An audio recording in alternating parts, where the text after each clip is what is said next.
Specifically in the index business, what we're really focusing on is the carbon area. So I think as we look at the variety of opportunities, we think that because there is so much, a lot of the countries are getting together now and you have the Kyoto protocols, we think carbon is a big focus.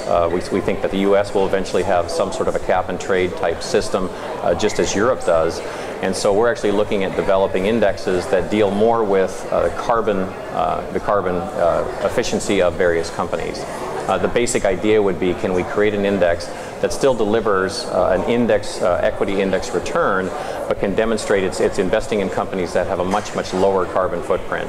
And then obviously we think that as the market embraces those sort of concepts, that'll encourage companies to reduce their carbon footprint even more. We actually have a partnership with an organization out of Australia named Reputech. And they basically have a fairly robust process. And what they do is, in some cases, companies are actually either voluntarily or by regulation are disclosing certain amounts of their carbon footprint.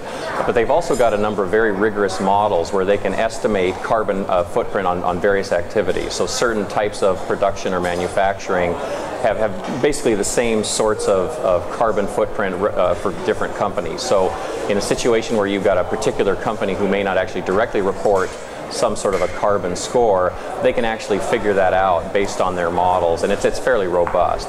So basically, if you look across the universe of securities that we would use to construct an index, generally speaking, they can come up with a carbon score for any company that's very reasonable. So if you look, our global index is roughly 10,000 securities, which includes developed markets, emerging markets, Asia, Europe, Latin America, and their coverage is at least in the high 90% of companies where they either are getting carbon data that's been disclosed, or they're able to take some basic information about the company and then using their models to actually come up with a fairly good estimate of their carbon footprint.